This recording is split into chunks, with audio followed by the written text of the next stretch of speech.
بۆ ماوەی 7 ساڵە ئاشەوانە. حاجی میرزا تەمەنی 84 ساڵە و دانیشتووی شاری کەلارە. لە ساڵی 1950ەوە دەستی کردووە بە کاری ئاشەوانی وەختێک تەمەنی تەنها 14 ساڵ بووە و هەتاکوی ئێستا بەردەوامە لەسەر کارەکەی. بەردەکان خۆی شەریکەی بوو بەغا لە لەندەنە، هەرچی بەهادە لەندەنی بوو، هەر ماکینەکانیشان لە شەریکە لە نوێ دروستێکرێ لە لەندەنەوە بووە، بەردەکانیشان لێ دانیمارک ئەسلی بەردیچە. ئەم زرۆفە هاتەبانیە تر ئەوە نەما، لەندەنیەکان نەما، ئەمەن جێ بوو. ئێستاکە ئێمە بەرد تێرین لەچین لە ئێرانەوە نییە، دەست ناکەین. بە گوتەی حاجی میرزا و ئامێر و بەردانی 70 ساڵ پێش ئێستا لە ئاشەکاندا بەکاردەهاتن گەلێک جیاواز بوون.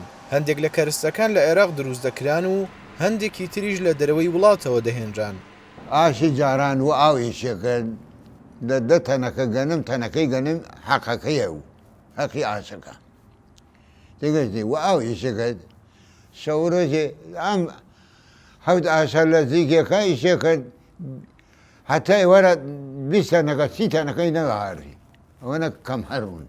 بەردی قوراتی بوو ئەوانە، بەردی ئەمان ئەم بەردانە نەو بەردی قوراتی بوو.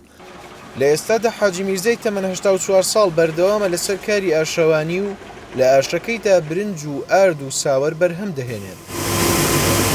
ئەمیانە دەژێنین برنجە پاکێکەتەوە تێگەشتی ئەمە ئەی بەژێنێ وردەهایتە بەردەکان جیاکەتەوە، ئەمە وردەکەی جیاکەدا وردە پیسەکانە، ئەو وردەکەی لەلا برنجی پاکەکە جێکەدێک گونیەکە لێنە ئەمە کەشین ساوەرە ساوەری پێ هەرە ساوەر بۆ دۆینە بۆ چێست بۆ ئاشەمنەوە ئاچستانە.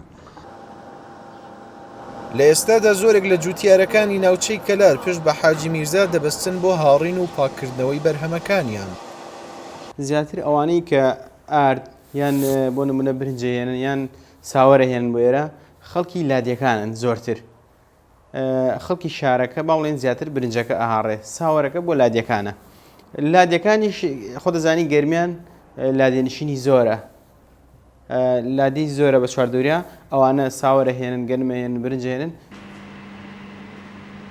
گەرچی حاجی میرزا 84 ساڵی تەمەنی ڕۆشتوو و لە ئێستادا ئەو هێز و توانایی جارانی نەماوە و بەسەر گۆچانەکەیدا کوور بووتەوە، بەڵام خۆشەویستی ئەو بۆ پیشەکەی وای لێ کردووە دوای 70 ساڵ بەردەوام بێت و کۆڵ نەدات.